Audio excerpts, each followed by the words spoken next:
best-selling book and audio program, 7 Habits of Highly Effective People, Stephen Covey presented an approach to life, work, personal relationships, and self-development based on timeless, universal principles of human effectiveness.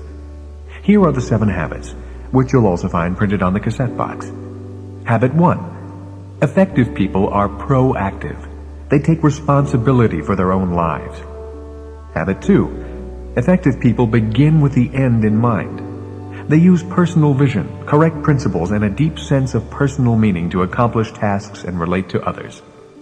Habit 3. Effective people put first things first. They exercise discipline, and they plan and execute according to priorities. Habit 4. Effective people think win-win. They have an abundance mentality and a strong spirit of cooperation. Habit 5. Effective people seek first to understand, then to be understood. They are intent on learning the needs, interests, and concerns of others. Habit 6. Effective people synergize. They know that the whole is greater than the sum of its parts, and they value and benefit from differences in others. And habit 7. Effective people sharpen the saw. They are continuously involved in self-renewal and self-improvement. In this new program, Stephen Covey shares his most recent thoughts and experiences for people who are serious about putting the 7 habits to work. He provides greater depth and understanding of each of the habits and illustrates ways to live these habits at higher levels of effectiveness. Here is Stephen Covey. I think one of the best ways to understand the 7 habits, in fact to understand any subject, is to study its opposite. So let me just briefly go through the 7 habits of highly ineffective people, and then I'll revisit and restate the 7 habits of effective people, and I'll attempt to use the original language, but to teach it in a new way. The first habit of ineffective people is that they don't take responsibility for their own life.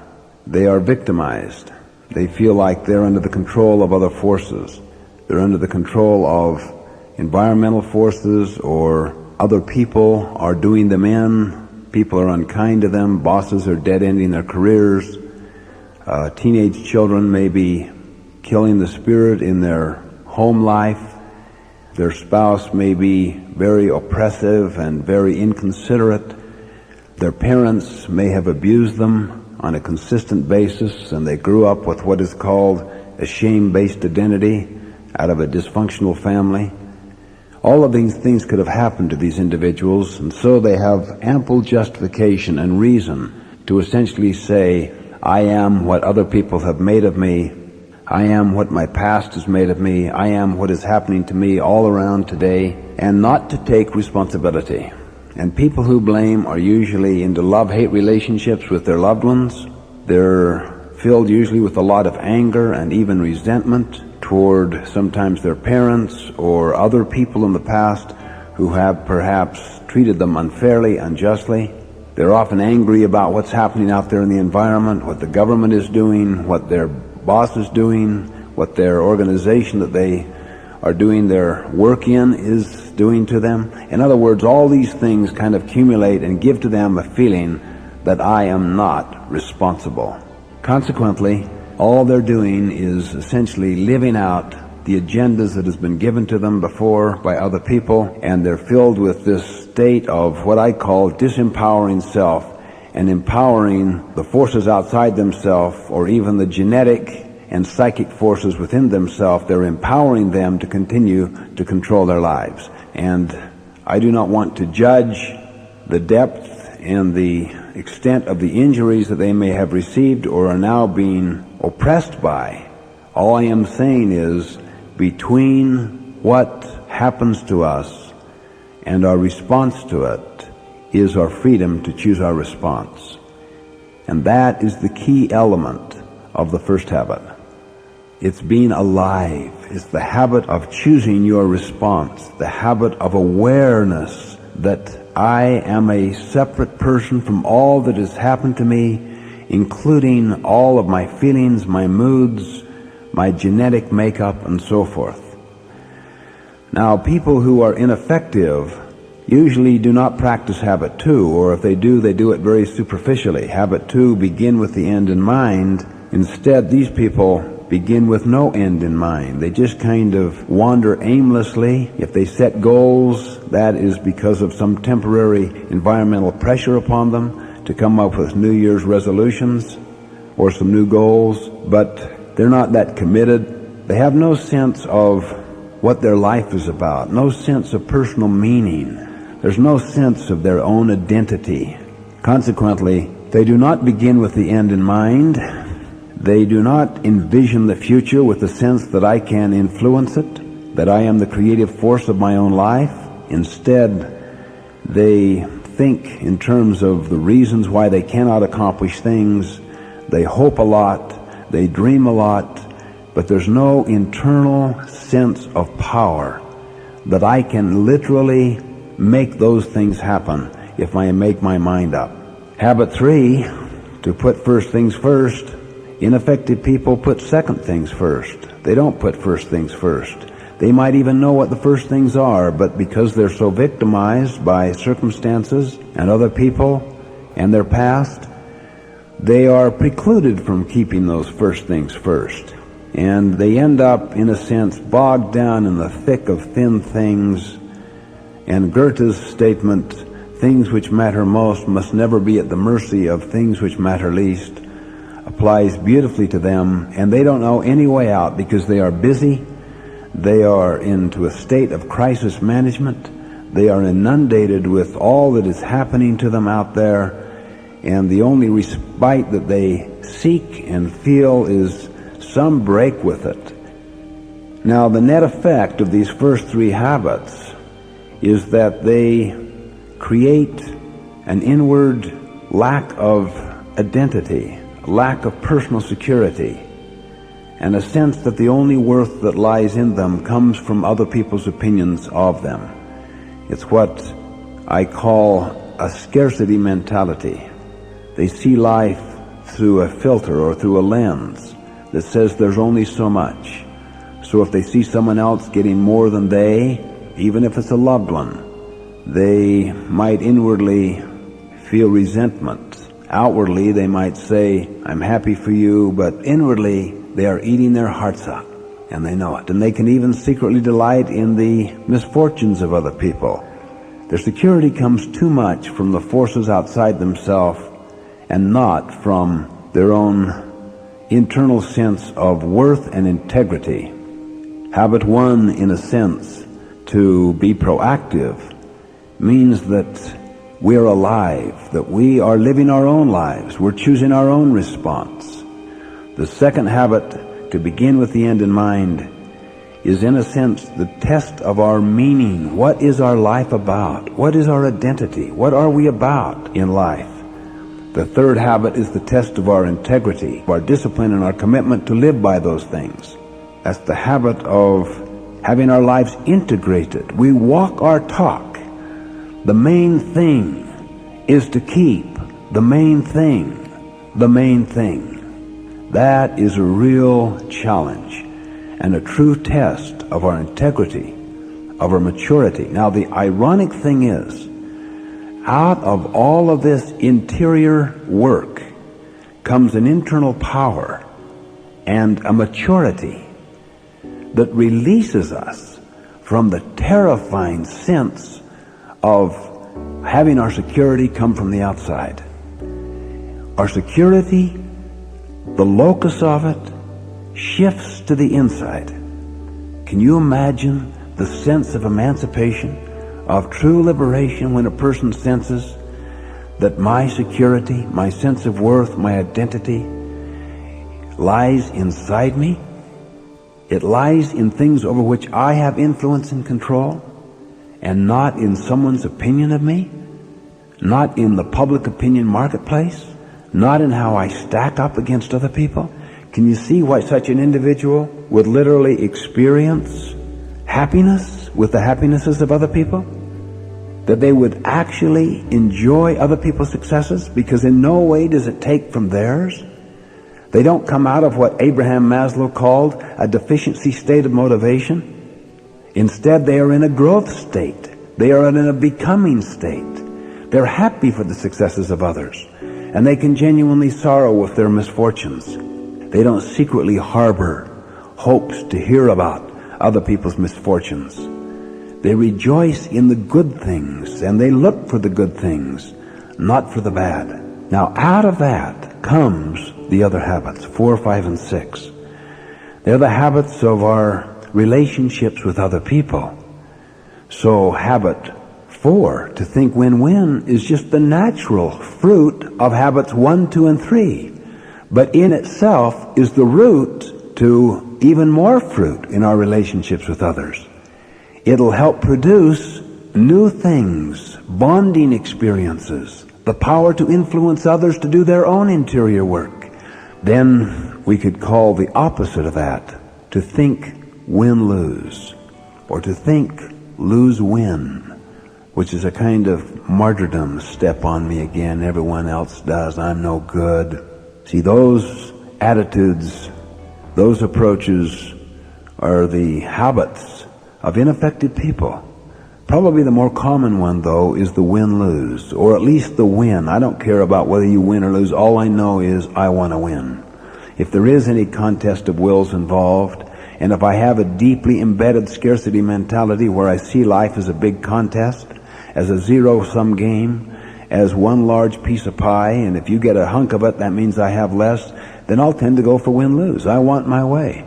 I'll look on my kids as being insubordinate and disloyal when they take me on, when they disagree. I look on subordinates in the same way. And then I'll tend to go for win-lose. And if I have enough clout and I have enough of what's called the great jackass theory of human motivation, that is the carrot and the stick, to cause you to jump around like a puppet, then I get my jollies, I get my psychological satisfactions having those kinds of controls on your life. But there's no bonding that takes place. There's nothing that is created that is new, that strengthens us both. And then it develops a kind of defensive mentality and an adversarial feeling, even inside marriages, even inside families, and very clearly and obviously inside many, many organizations. And it undermines the emotional bank account, the trust. And when that is shot, then communication is shot. Because communication is primarily a function of trust, not of technique. Now, habit 5 we call seek first to understand, then to be understood. Ineffective people do the very opposite. They really do. They want to be understood. They're so filled with how right they are or what their desires are that they see the whole life, in a sense, through that autobiographical stance. In other words, it's their story, their value system, their background, their views, their evaluation. That's what guides their decisions. That's what guides their judgments. And for them to really listen empathically, that is within the frame of mind and heart of another person, takes this enormous internal security and this sense of my own worth so that I can afford to leave myself. See, that's why ineffective people cannot afford to leave themselves. They might try to practice this on superficial issues. They might succeed to some degree, but you take the key issues of their life, what we might call the jugular issues, where they have invested an enormous amount of emotional energy. You take those issues, particularly with the dearest people of their life, and that will be their test. And it will be their undoing as well. And it can lead to more win-lose thinking and feeling no one understands me, and then both look for evidence to validate their perception. And if you look for it, you usually can find it one way or another, even if you misinterpret the motives of another, because our tendency is to judge others by their behavior, ourselves by our intentions. So when we see someone's behavior and we suspect what our intention might be on that behavior, we supply it. And then the net effect is it creates a kind of collusion or a negative energy cycle that feeds upon itself, and the relationship begins to deteriorate. And then they don't synergize. Habit 6 is the habit of creating something together that bonds us. Habit 6, synergize, means that the whole is greater than the sum of the parts, that literally the strength of our marriage, the strength of our relationship in this team or in this business or in this school is the fact that we are different, that we think differently, that we see it differently. But can you imagine the amount of personal security it would take to truly, deep in our hearts, not have prejudice, not prejudge, to discover our wife again today, freshly, newly, as if we had never seen her before, to experience our husband on the basis of the experience of today, to experience the son or child or the boss, and not to have to carry the label of yesterday, to not to have to live out of our memory, but to live with imagination, with the potential of what other people have inside them, to live on the basis of what you might call true faith in the potential of other people, and to see in that faith hope for the future, and to have the spirit of charity that follows, so that you are not jumping upon them and looking for evidence to, say, undermine them or to validate some earlier prejudice. So in a sense, habit 4 is the fruit of the first 3 habits, but it is the root of 5 and 6. That is, it is like the tree that has its roots deep into the soil of mutual benefit, of trust, of abundance, of a desire for really valuing other people as you value yourself. Then the natural route to take, like a road, is habit 5. We need to communicate. We need to understand each other, but always to understand the other first. Not to judge, but to understand. It's very interesting that judgment and understanding are almost inimical concepts. Literally, you cannot judge when you understand at the same time. They're mutually exclusive emotions, literally. And it's very ironic. Those who do not judge will not be judged. They will not be judged. They'll find that they'll create an aura around them and a culture around them that is non-judgmental. Why? Because they are so accepting. They notice, they observe, they don't judge. And they seek to understand without judgment. They don't agree or disagree. They're not into sympathy. Empathy is not sympathy. They observe, they notice, they understand. But then they also want to be understood. And out of that interaction flow new insights, new awarenesses that neither of them had before. And if they truly understand each other's deeper needs and interests and concerns, usually the creative right brain enables them to come up with solutions that are truly synergistic. So habit 6 becomes the fruit of 4 and 5. Habit 7 is the habit of continuous renewal. It's the habit we call sharpen the saw. Ineffective people really do not pay the price of sharpening the saw. They fall into what's called entropy. They fall back, they get disordered, they lose their interest and their energy. They're psyched when they get into this material for a few days or something of this nature, but then after a while it's washed away. And then they've learned only new things to condemn themselves by, because they do not maintain the habit of renewal, the habit of balance, the habit of sharpening the saw, the habit of continuous improvement, the habit of kaizen, the Japanese word for continuous improvement. And that 1 hour a day will affect the quality of every other hour of that day and the depth and restfulness of one's sleep. Imagine if there were only 7 hours in a week in sharpening the saw, that if it would be so significant a leverage factor on the other 161 hours of the week, we must say that it cannot be neglected. It's the one habit that essentially nurtures and maintains and enhances the other 6.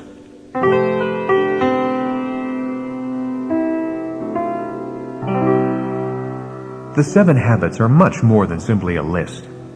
Each habit has many layers, and at each layer, the habits interact with each other to create interrelationships, like a natural ecosystem. Everything is interconnected. Taken together and understood at these various levels, the 7 habits are the substance of a healthy, proactive life. They create a highly functioning, productive ecosystem. To illustrate this idea of interconnectedness on multiple levels, Stephen offers the image of a spiral staircase. Take habit 1 to be proactive.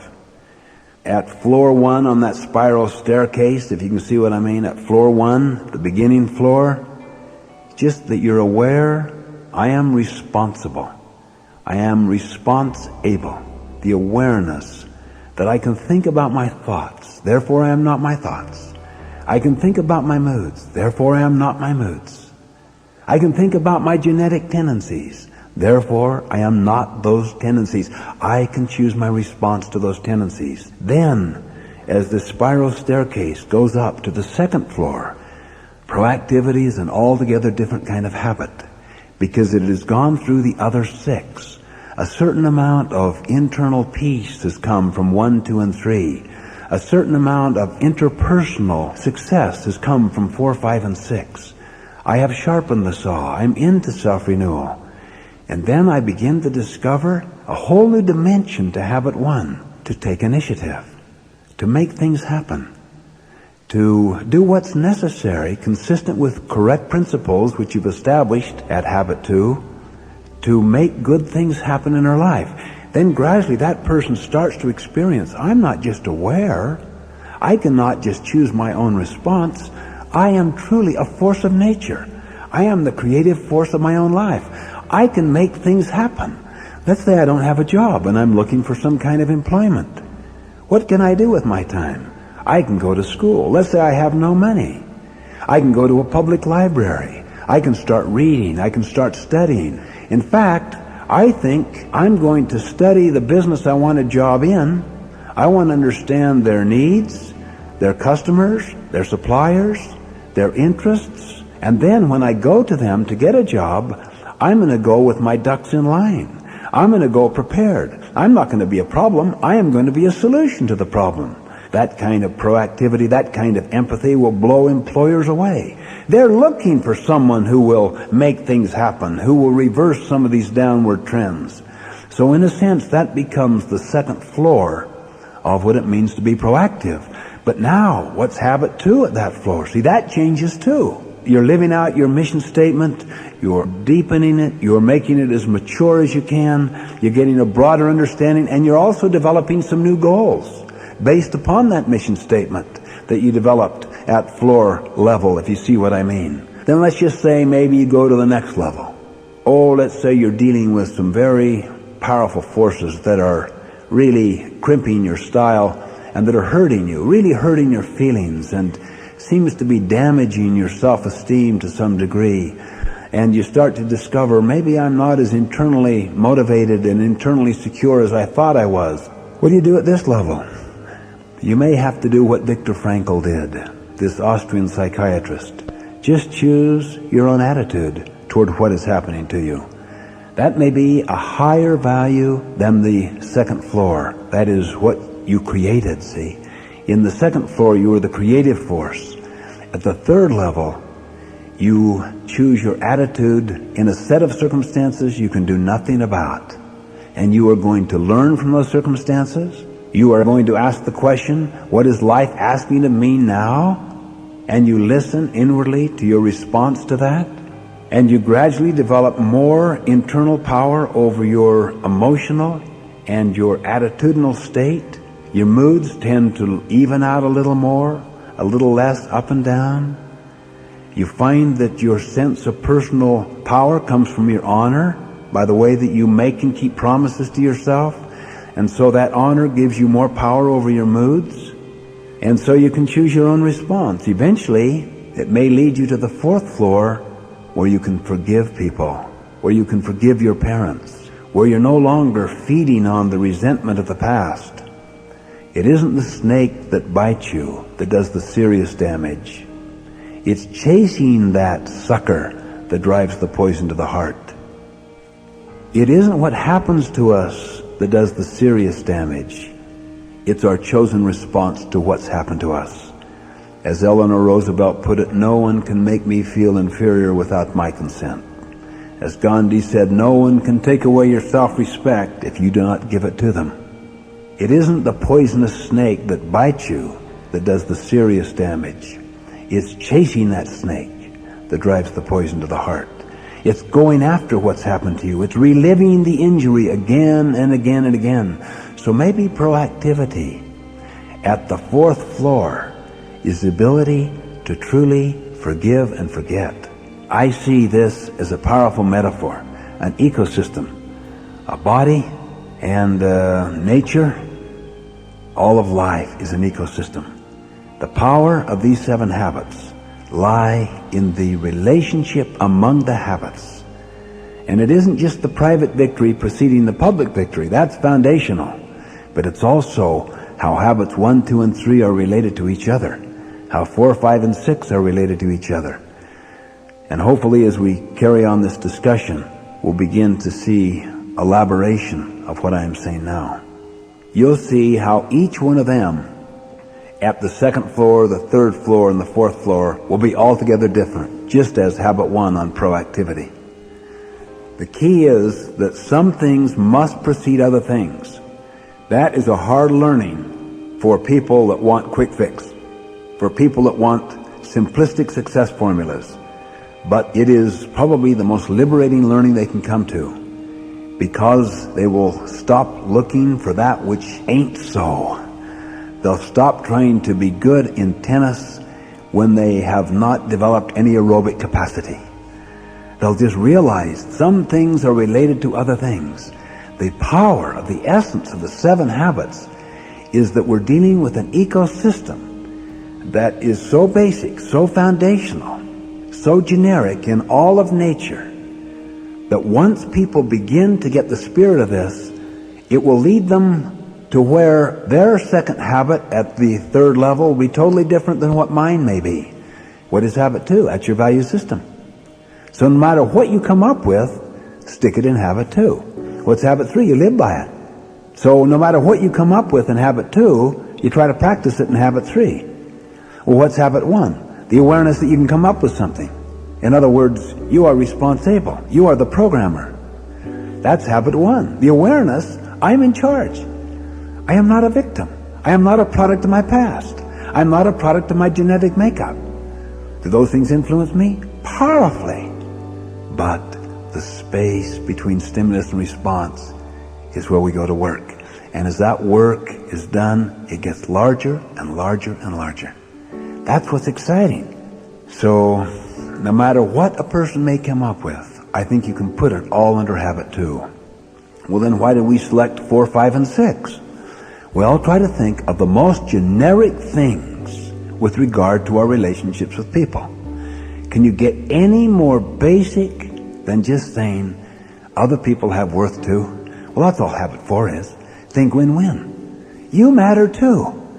Now look at habit 5. What is more basic? That if you do value people, don't you want to understand them?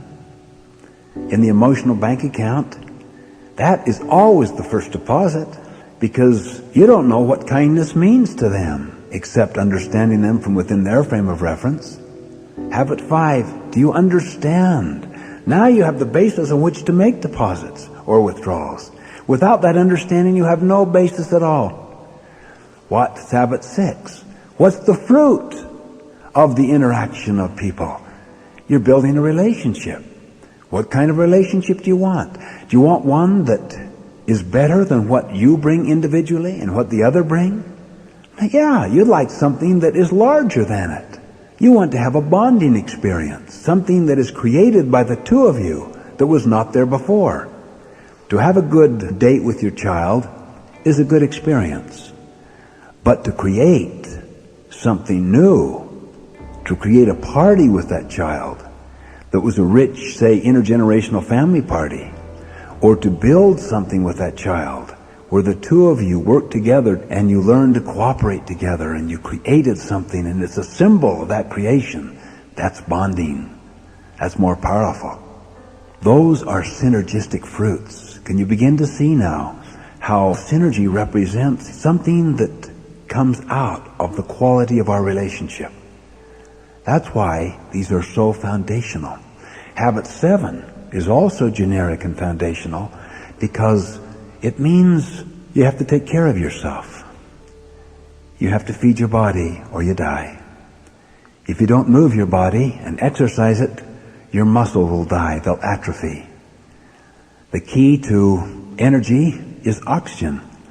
If you don't constantly do this aerobic exercise physically, your ability even in your brain to think will be retarded because you won't get enough oxygen to your brain.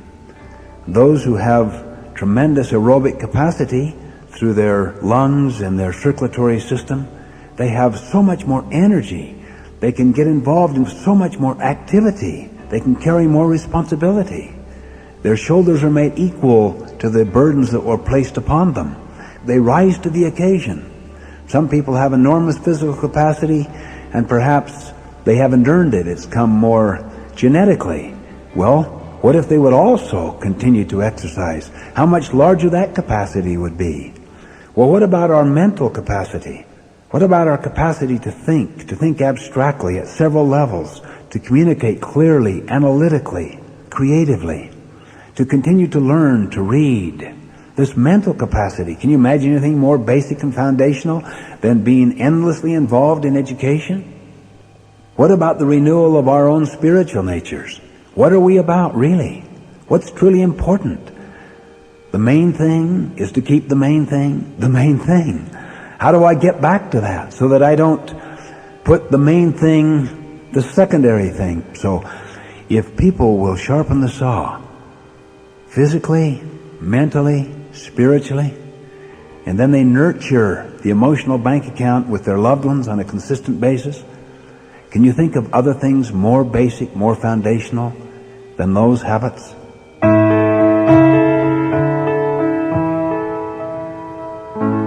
By truly living the 7 habits, we can create for ourselves a healthy ecosystem. The 7 habits allow our strengths to come from within ourselves. But the foundations of the 7 habits, the principles upon which they're built, are not internal, but external. They are timeless truths that are self-evident. For example, habit 1, be proactive, is based on the principle that we are responsible for our own lives, and we are able to choose our responses to events in our lives. Habit 2, begin with the end in mind, is based on the principle that we are creating our own reality. We are the authors of our own stories. Each of the habits grows from natural laws that operate regardless of whether or not we pay attention to them. This is why Stephen Covey refers to them as an ecosystem. They are built on the immutable concepts of trust, integrity, service, and meaning. By living the 7 habits, you align yourself with these natural laws. You become principle-centered. One of the fundamental elements of this process is the development of a mission statement, a declaration of who you are and what you are about. What is the source of mission statements? Stephen tells us that they come from our secret lives. We live 3 lives. We live our public life. We go often into many social activities that are public and so forth. So that's a pretty self-evident life. The second life is our private life. That's away from the public. Now, we may be alone, or we may choose to be with a particular friend, or with our loved ones in our family, or simply be totally alone. And that's our private life. That interfaces with the public, but we value it. We value both parts to our lives. The third life is part of the other 2. It's the significant part. This is our secret life. That's where our heart is. For instance, I could be in a large public setting and put my consciousness into exploring what my motives are. What am I doing here? How can I make a difference? How can I make a contribution in this setting? I'm in my secret life while I'm in a public setting. Or I could be in the mountains alone, or on a beach alone, and not go into my secret life at all. It isn't until I go inside and ask my heart, what is its motive structure? What really are my desires? It isn't until you begin to become self-aware and explore the programs that you're living out. You stand apart from them. That is one of the unique human endowments that animals do not possess. They do not have the power to stand apart from their programming and to examine it. That's the secret life. Now just look how that unique endowment becomes so vital to all of the habits. Let's say that I'm wanting to work on habit 2, to develop a personal mission statement. Obviously, if a person is seriously trying to undertake that effort, they're going into their secret life, because they're asking, what is my life about? They're exploring their own life. They can explore their psychic history, their background, their genetic makeup, the present environment, but they're doing it from a different place, from their secret life. That self-awareness then leads to the ability to look at other things, other unique endowments in that secret life. One is our conscience. Our conscience is the internal sense of right and wrong. That is part of our secret life. Now, Freud believed that the conscience is primarily a product of the public life, of society, of the culture. Carl Jung split with Freud on that very point. He acknowledged such a thing as a social conscience, but he said much deeper than the social conscience is what he called a collective unconscious, which has to do with that which is most generic, most foundational of all people, to all people, regardless of their culture, their upbringing, their religion, their race, and that in that collective unconscious is a sense of right and wrong that has been given to us. It's like a unique endowment. We can also visit the power of our mind to create or to imagine that which does not exist now. That's another unique human endowment. Animals act on the basis of memory, not imagination. In that imagination lies our faith and hope for the future. Now notice, when you go into your secret life, you are self-aware, you look at your conscience, and perhaps can examine your life against your conscience. You also look at what's possible, what you can imagine, what you can envision, all while you're into your secret life. And you could do this in your public life or in your private life. We all have the power to do that. All right, now let's just say that I want to work on this personal mission statement. In fact, to make it simpler sometimes, in large organizations, I like to ask them, go into your secret life and ask this fundamental question. What would you like your tombstone to say? What would you like the last sentence that describes your life to say? What's the epitaph? I noticed that General Schwarzkopf was asked that question after the Gulf War by a television interviewer, and he paused for a second and said, "A good soldier who served his country and loved his family." Now, if you just think about those few words, they comprise many, many guiding principles, guiding criteria for his life. A good soldier who served his country and loved his family. The principle of service, of love, of goodness, the different roles in his life, his country, his family, his personhood. See, it contains so much. Well, let me just ask, what would you like your epitaph to say? Now pause. Now, if you don't mind, I'm going to observe what might be happening in your mind as you pause. You're looking at yourself. There's the endowment of self-awareness. You're probably using your imagination and thinking about your future. Now you're using the unique endowment of imagination.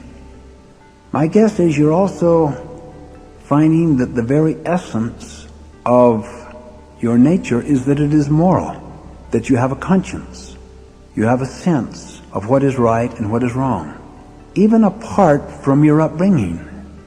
That may be part of it, but you may distinguish between the two.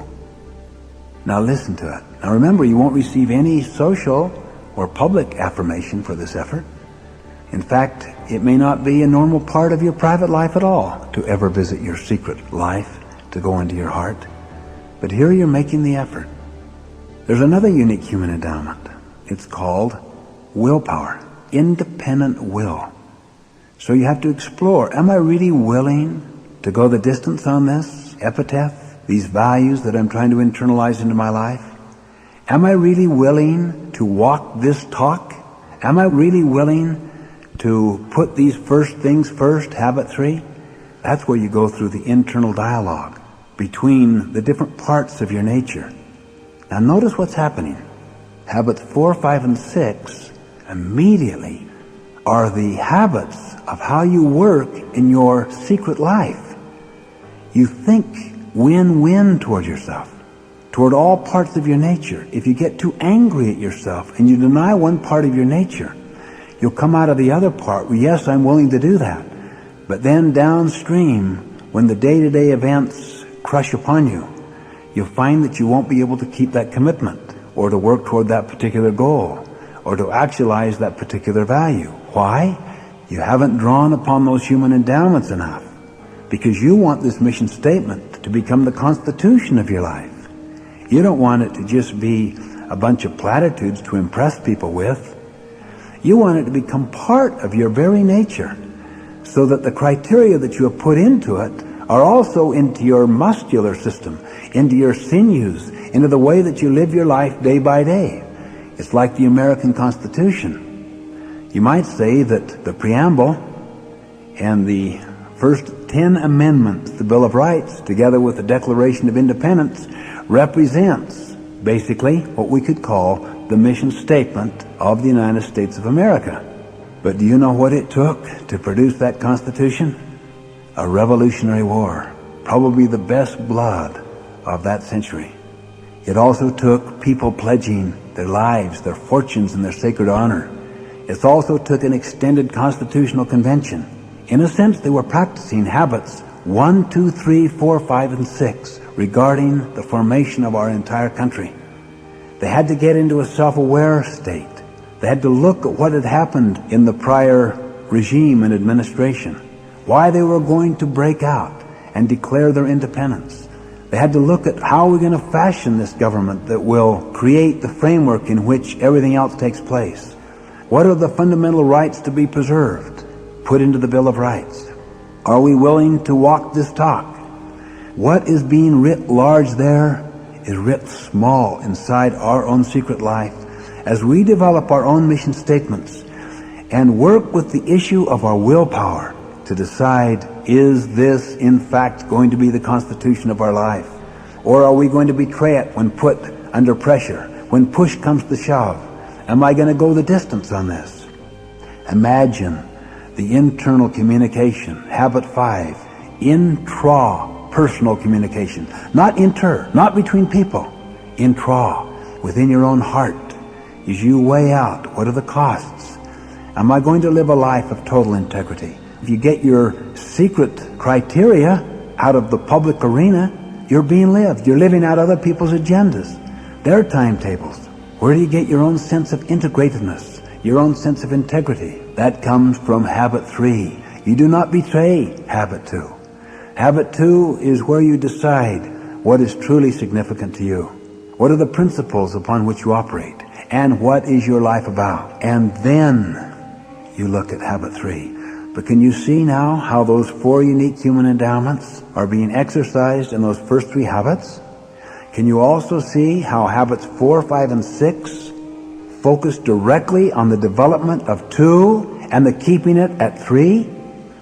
What does this synergy mean intrapersonally? As you carry out this intrapersonal communication within yourself, and you take time, and you're patient, you're kind with yourself, you have the spirit of win-win towards yourself, you're not condemning, you're not damning, but you're honest. You carry out this inward conversation in your own secret life, your heart, using those 4 unique endowments. Gradually what happens is you get insight. It'll come eventually. You get an idea that will heal 2 disparate parts of your nature. You'll get identified with a superordinate goal, say your family, the development of your children's well-being, and helping them become major contributors in life as well. And that will subordinate all of this psychic energy around the way that perhaps you were raised. It will help overcome the tendencies to become impatient or to be unwise and to overreact, because you have this superordinate goal. What's happened? Synergy. Intrapersonal synergy has happened. Inside yourself, you're beginning to fashion the Constitution. And there may be a little Revolutionary War inside, and an extended constitutional convention. Don't force the processes. There is no shortcut to this. The strength of these mission statements lie as much in the process that produced these mission statements as in the content of the mission statements themselves.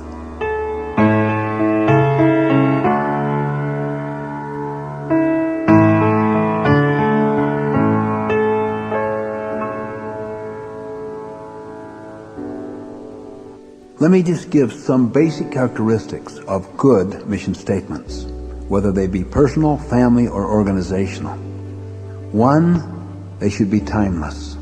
Goals are not timeless, so they should not include goals. Goals will change. Goals will reflect the realities of the present situation. These should reflect the realities of that situation, but should be changeless. What are the principles upon which we operate, regardless of what the situation is about? That's what gives permanence. That's what gives a changeless core. That's what enables people to live with change. Why? You have something that does not change. So I would say, first write it as if it will never be changed. Nevertheless, even the Constitution had 26 amendments, really 16, because the first 10 were the Bill of Rights. But in a 200-year period, 16 amendments. As you mature, you'll find that you'll gradually strengthen, deepen, improve your mission statement, but always write it as if it will never change, as if it were timeless, and then set up a provision for some kind of amendment process. Second criteria, it should deal with both ends and means. Ends have to do with what is it we are about. Means have to do with how do we go about it. In other words, what are the principles we operate to achieve those ends? See, ends and means are really inseparable. You can never achieve a worthy end with an unworthy means. Just to illustrate, let's say that I'm a service station man. My family is really suffering economically and I need to make more money. And I know how to make more money, and by getting commission on the things that I sell, including services and labor and products. So, someone comes in, an out-of-towner, I'll never see them again. I can look underneath the hood and say, "Oh, sir, have you noticed this frayed wire to your starting motor? In fact, I really wonder about that start." "Really? Where's that?" "Oh, that's the starting motor." So you learn he doesn't know anything. "And look at this frayed belt down here. I'm really concerned, but you do what you want. We'll just give you the gas." So you could just have a simple transaction. Come in, pay $20, get $20 of gas, and go. But here is a duplicitous person. He has a worthy objective. He has a worthy end, but he uses unworthy means. And let's say that he's able to talk that person into a big bill. He buys a new starter motor and a new belt, as well as the gas and the oil. So instead of a $20, it's a $220. Let's say you get a third of that in commission. Look what you can do to your family. Look at the good things you can do with that money. And they're hurting. They need it. But look what happened inside. And what about that other attendant that laughed with you as you ripped off that customer? What does that attendant know you're doing the next day when a strain comes on your relationship? What does that employee know you may be doing when you get into some planning, when times get tough? And what about inside yourself? How do you handle this moral issue when you knew you did something wrong? Do you bury it? Is it possible that it might come forth in uglier ways with your loved ones? That you might overreact? Is it possible that it might affect the relationship of body and mind and spirit, and psychosomatic illnesses might develop? Just like the farm, we will always reap as we sow. There are no exceptions at all. To emotionally accept that puts you square into your secret life, where you have to learn to deal with your conscience, with your willpower. Am I really willing to do this, to walk this talk? And the more people live by their conscience, the more integrity they have, the more they have this abundance mentality. Now notice what happened. We have applied habits 4, 5, and 6 at the intrapersonal level to habits 2 and 3. The fruit of that is interpersonal habits 4, 5, and 6. So that you genuinely think win-win. When that guy comes in, you give him a fair exchange for what he asked for. And the person notices you could have ripped them off, but you didn't. You have peace of mind inside yourself. But what about your son and your family? You're suffering there. You develop creative energy. You expand your capacity. You work more and more in your circle of influence until you develop the skill base and the opportunity base on which you can meet those other needs. People notice that. Your employees notice that. This other attendant noticed that. They notice the second mile you go with this customer. They notice that customers come back to you. They notice that you're gradually building a credibility, an ethos program, a foundation of character and of competency. Now you're becoming a light, not a judge. It's hard to be around a person of that kind of integrity and not be powerfully influenced and inspired by them. That person will come up with creative ways, if they're proactive enough, to meet the other needs. Now, what am I basically saying? Ends and means are inseparable. Ends pre-exist in the means. You'll never, ever achieve a worthy end with an unworthy means. You cannot violate one principle. You'll eventually find the hens will come home to roost.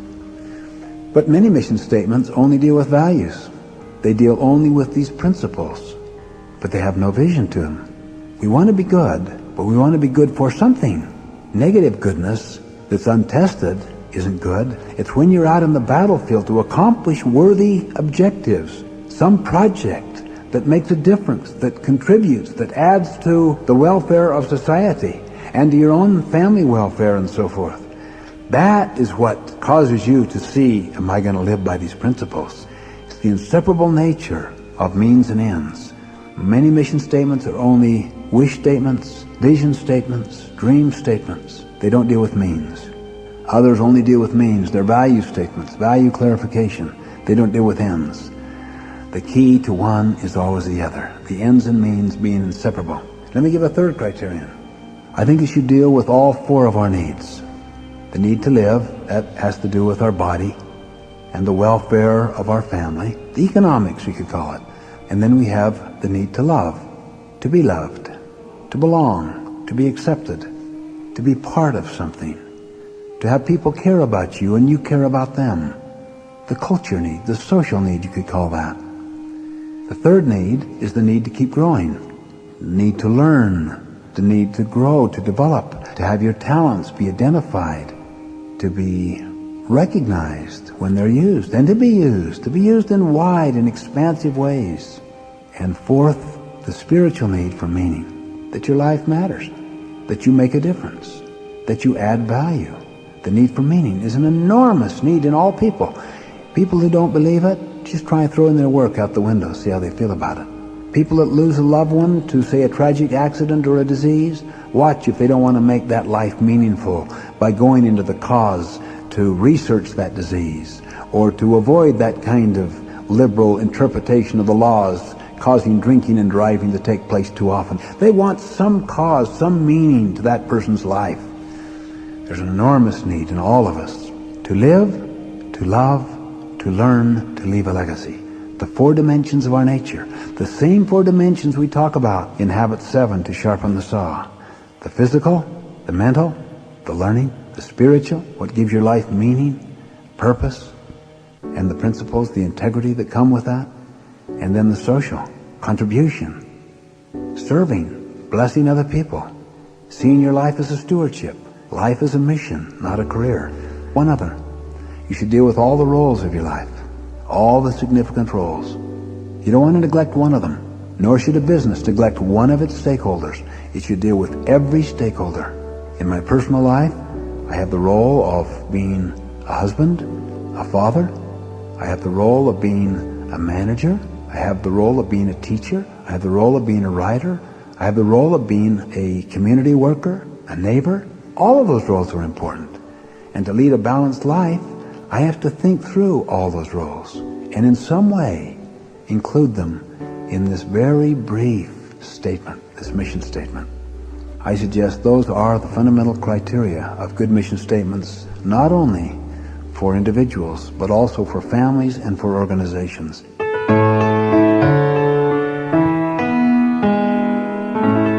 Once you've developed a mission statement, how do you enact it? How do you make it real? In the next section of this program, Stephen explores the power of planning and presents the organizing principles that lead to empowerment. He uses the image of the 4 quadrants as an analogy for how we manage ourselves and our time. You'll find an illustration of the 4 quadrants on the cassette package. Here again is Stephen Covey. I think one of the most helpful things is to have some kind of an organizing tool that constantly pushes you up against the roles that you have identified in your mission statement, and then the goals that you want to achieve under each of those roles within the guidelines of the principles that you've identified, which means long-term planning, intermediate planning, short-term planning. I do not believe in planning less than 1 week. I think people that are in the day-to-day planning are just prioritizing crises, and they'll find themselves buried in the thick of thin things and managing their life by crises. So I think the shortest unit of planning should be a week. That doesn't mean we don't adapt on a daily basis, because we can't anticipate everything in a week. Things come up, we have to adapt, to be flexible. But if you think in terms of a full week and each of the significant roles of your life and the goals you want to accomplish that week within the larger long-term goal context, I honestly think that is an extremely powerful tool to help you get disciplined. And people that do this continually tell us their lives become balanced. They are amazed that they ever lived in the thick of thin things before. So it takes discipline to do this, but it also takes the internalization of your mission statement so you have a clear definition of what truly is important. And you need to say no. People should practice saying no, because every time they say yes to something that is not important, they're saying no to something that is more important. If you are saying no to people, you may be taking a withdrawal from the emotional bank account with those people. So you may have to spend some time educating them as to what you're doing and why you're doing it, to show that you will actually help them more and contribute more to them. I remember one executive who said he was very criticized by his people when he started going into Quadrant 2. But when they started to discover the fruits that came from it, every time they saw him, they basically said, get back to Quadrant 2. That's where you're really productive. They didn't want to have to deal with the secretary or the assistant, but eventually the secretary and the assistant became more competent in doing what they do, more than he did. But it took a little period of time, and it takes some courage, because most of the world is in Quadrant 1 thinking, crisis management, and you're swimming upstream a little, but that's the reason why you're not an animal. You have those 4 unique human endowments. You can do it. I also think that the key to moving the fulcrum over is to empower other people to learn how to delegate. And that's habits 4, 5, and 6 with regard to a particular job, which perhaps is the ability to delegate, to really empower people to become independent of you so that they can do their work. And through that kind of complementary team that you've created, much more gets accomplished at the other end. One of the main reasons why people do not delegate does involve the risk of a process of letting other people make mistakes on your own time, money, and good name. And that's a tough one. So you have to decide what are the levels of empowerment you want to have for other people. In some areas you may say to them, wait till told. In another area you might say, well, ask. Another area you might say, bring your best recommendations.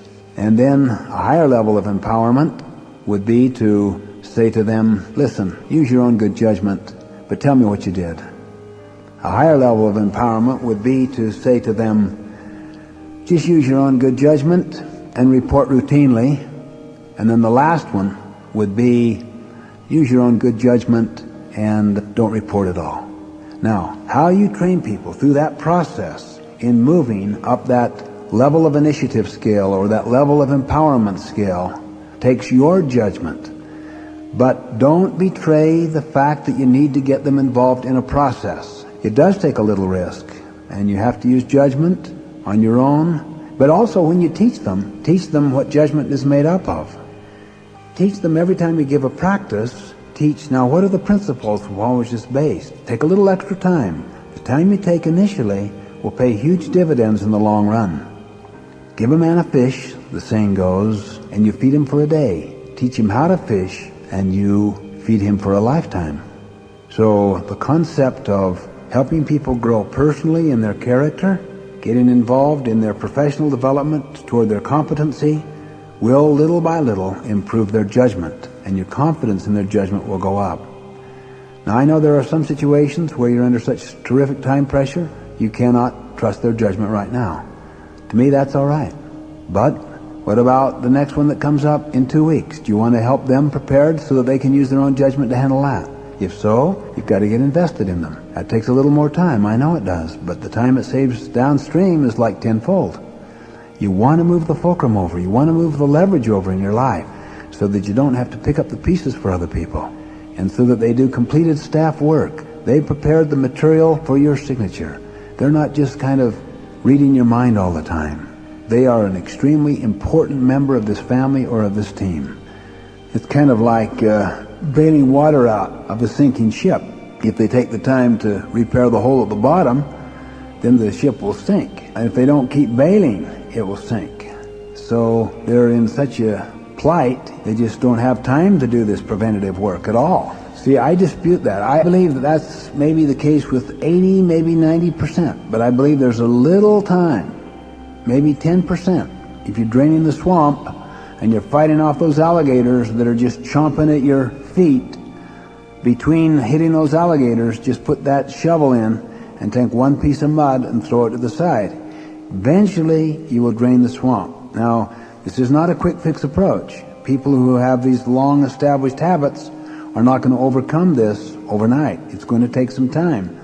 But if they can just do it, like 1 degree, an inch at a time. By the yard, it's hard. By the inch, it's a cinch. But you have to have that commitment to go all the way with it. Otherwise, you don't build your emotional bank account with yourself.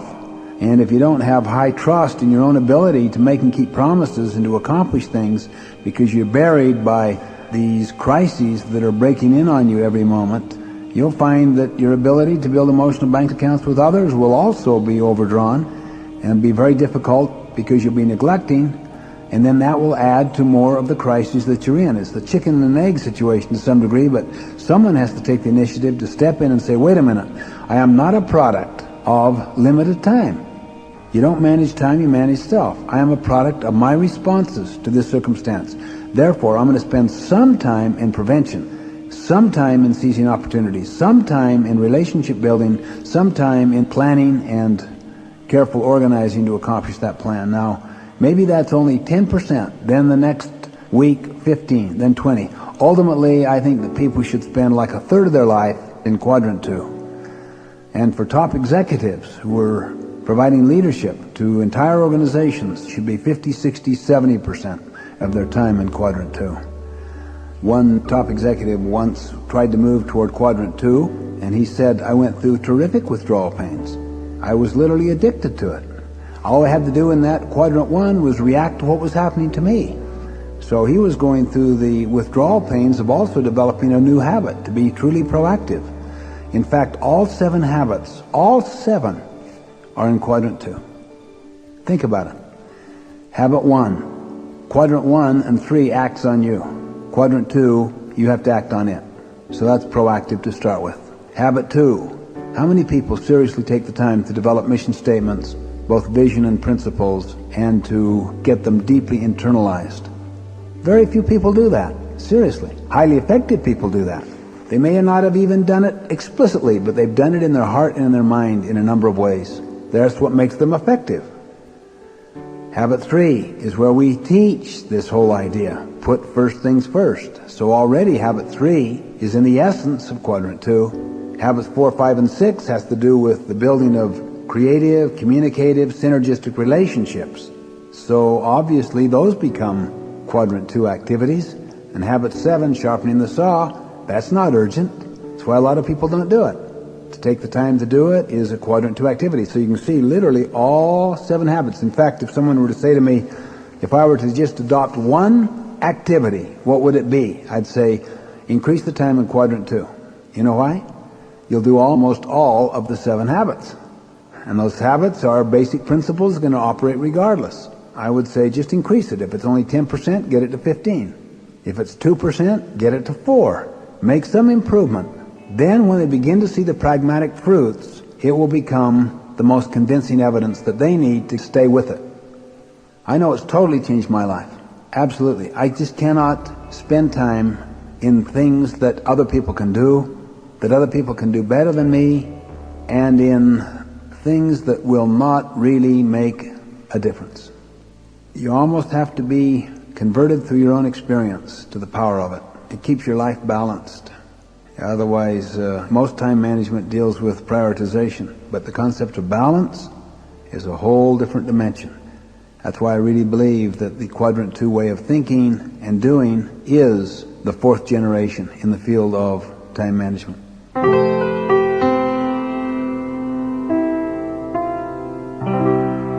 As Stephen has illustrated, one result of developing and living by a mission statement is empowerment. This is a term that is used in many contexts, but what exactly is empowerment? Stephen now uses an example from his own life to get at the essence of the meaning of this word. He learned from this experience that empowerment is built on trust. If you don't trust people, if they're not trustworthy, and if you yourself are not trustworthy, then empowerment is just artificial, it's a shadow, it's language, it's platitudes, but there's no real substance to it. What you do is you control people, you don't empower them. Well, I was kind of raised to some degree in this, what I call kind control approach. It's kind of a benevolent autocracy. It's kind, you're good to people, see? I was raised somewhat in that, in my business career and so forth, and all of a sudden I came into a situation where I had a new boss. He didn't see the world through that paradigm at all. He saw the world through an empowerment paradigm. And my first experiences with him just kind of disarmed me utterly, even though initially I was a little wondering and questioning, is there sincerity behind this? But basically he called me on the phone one day. Now he's my boss, and I had a large operation with many managers reporting to me and thousands of people involved. And my first contact with him over the phone, basically he said, Stephen, I see my role to be a source of help to you. And so I'd like you to consider me this way and let me know what I could do to help you.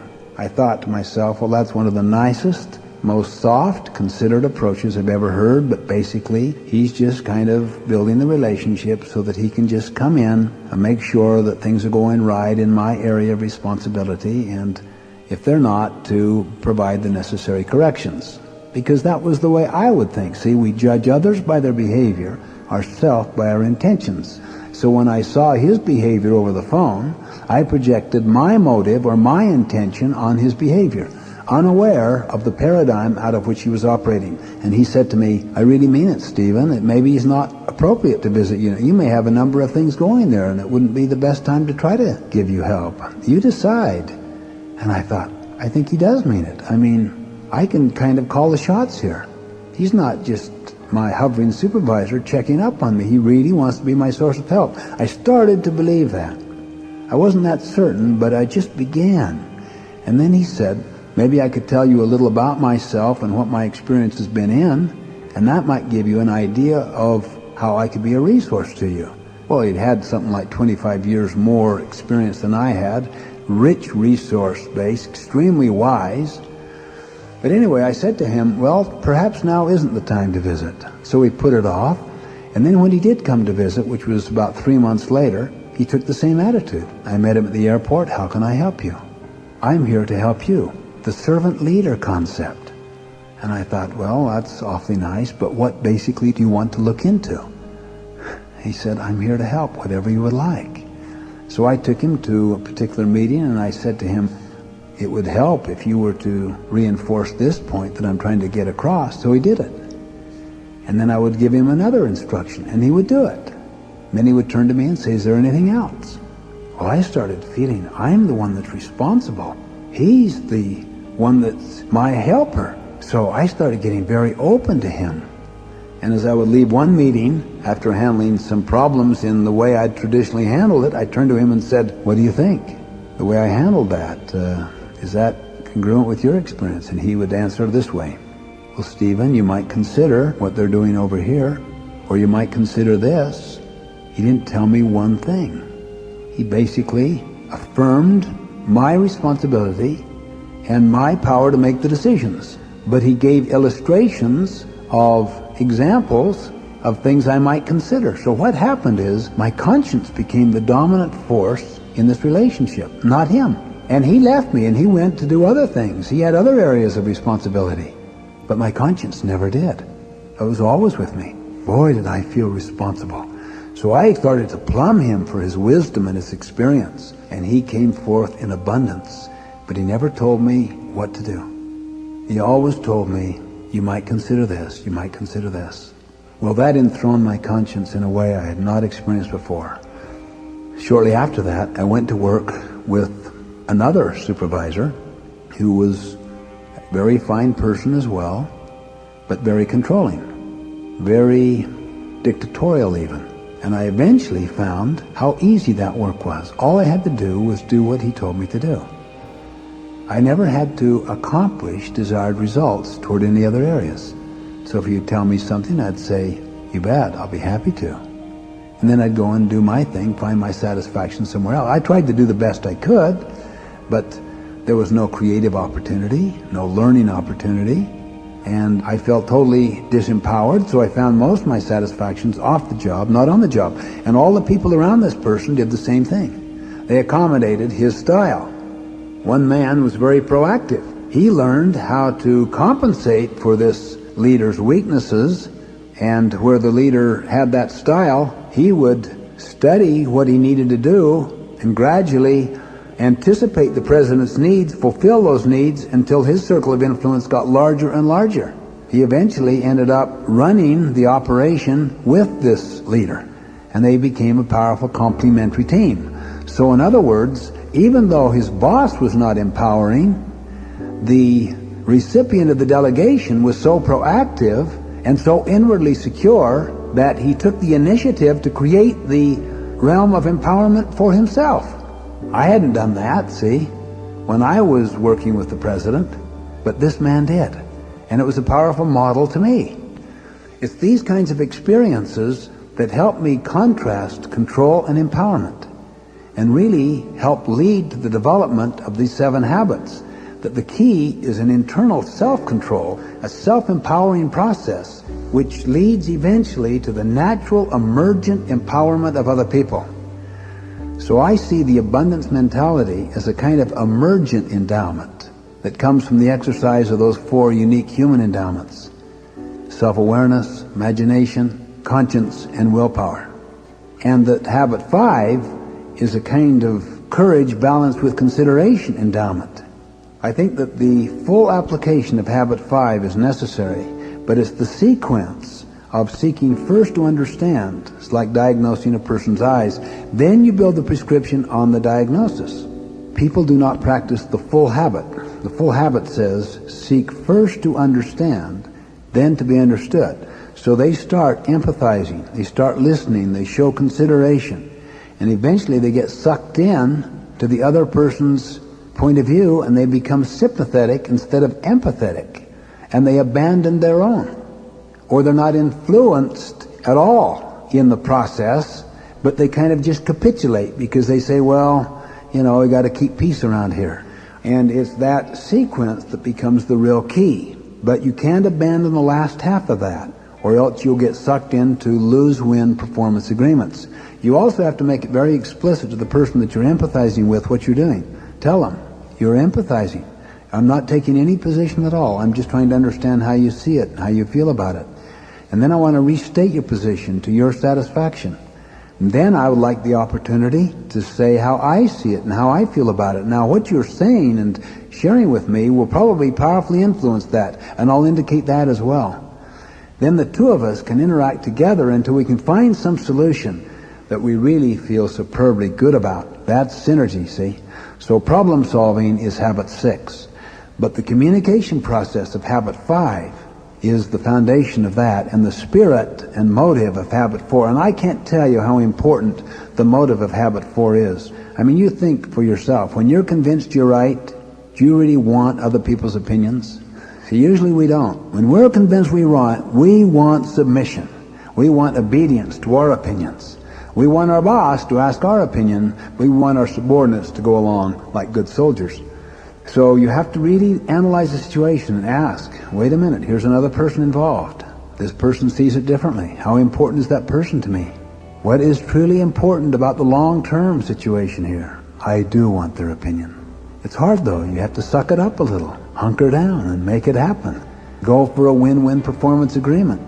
I've been in many situations where I just hoped that what I thought was win would be win to them.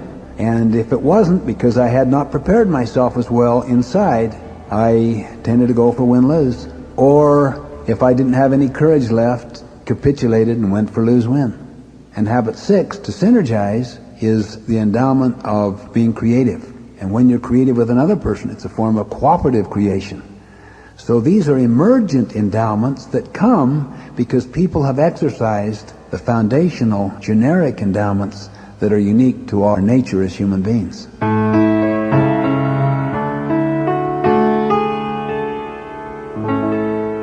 We've reviewed 6 of the 7 habits in action. Being proactive and responsible, beginning with the end in mind, putting first things first, thinking win-win, seeking to understand, then be understood, learning to synergize. But once these habits are alive within us, it is the 7th habit, sharpening the saw, that will nurture and replenish them.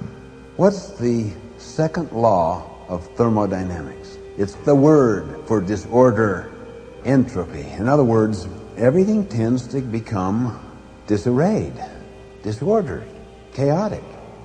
Always happens. That's why habit 7 is so foundational.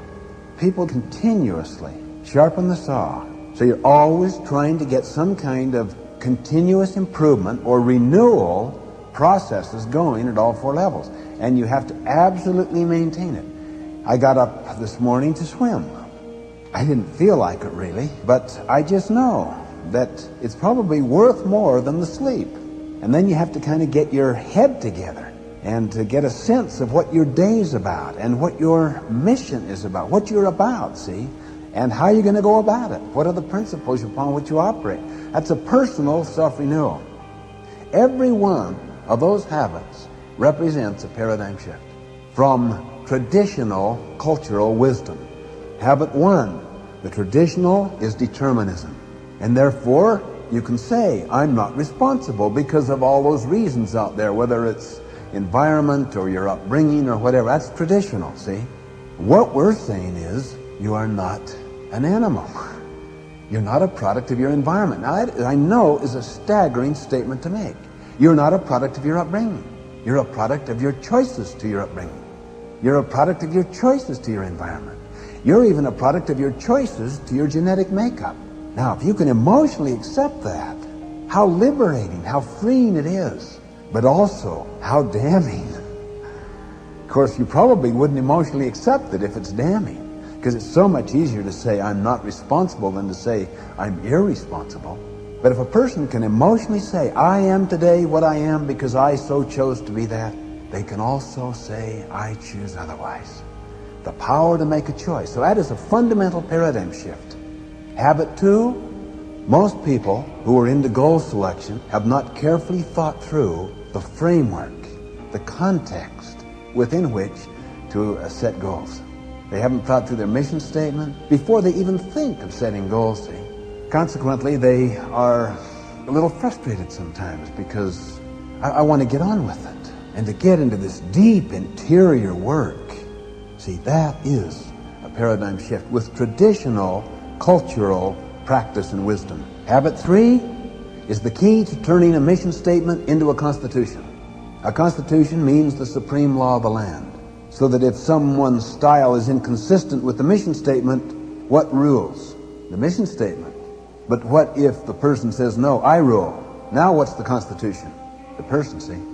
Then it's not based on principles. Constitution is based on principles. It is the supreme law. If you have your mission statement based on principles, and then you live by it, and I don't know anyone that lives by it perfectly, but if they're working at it, if they're striving to work at it, it becomes a constitution. Now, what does that mean to you personally? If you live by your value system, your honor will become greater than your moods. You have a constitution. You're principle-centered. That is a paradigm shift. Habit 4 obviously is a paradigm shift, to think win-win. In fact, on my weekly organizer, where it says sharpen the saw, and down there where it says social emotional, all I do is write down 4, 5, 6. Because that's what sharpening the saw is. I have to, every time I go into a new situation, to avoid entropy, to avoid getting disarrayed, disordered, and out of sync, I immediately have to go to myself and say, All right, now, remember, think win-win. Then seek first to understand before seeking to be understood. And then through that process of interaction, let the insights and learnings which come help create new options, new alternatives, this synergistic creative result. And if you get yourself psyched, now you see you're going into a meeting, instead of going into the meeting with the end in mind that you're going to have your way, you go into the meeting with the end in mind you're principle-centered. And you do not know what's going to come out of it, except you know it's going to be a lot better than anything you brought to that meeting and anything they brought to the meeting. Because the dynamism of the interaction is where the real power is. That's the synergy. It's exciting. It gives insight. People learn from it. And sometimes it's almost near chaos.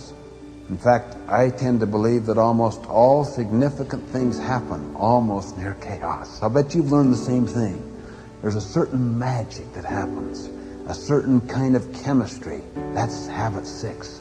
That's synergy, see. All 3 of those habits, 4, 5, and 6, are paradigm shifts with traditional cultural practice and wisdom, particularly 6, because 6, the traditional concept is give a little, take a little, compromise. And 7, I suggest, therefore, the continuous improvement habit, the self-renewal habit, the sharpening the saw habit, is the only way I know to keep from suffering the effects of the second law of thermodynamics.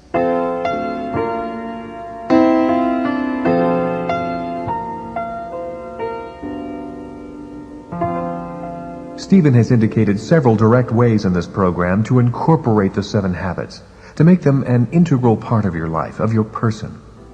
In this final section, he offers some specific action steps to get the process of living the 7 habits underway. First of all, I'd like to give a caution. Remember, you don't want to get yourself psyched from the wrong source. That is, just from your public life. I would go into your secret life. I really encourage you to do that. I know many people will not. But those who do, if they'll learn to be still and to meditate, and if they can live with some silence, and they honestly begin to work with their mission statement, with those unique human endowments, they'll find something beginning to happen inside themselves. Their conscience will speak to them. They can begin to imagine and to think of a commitment they want to make, which they will keep no matter what their moods are.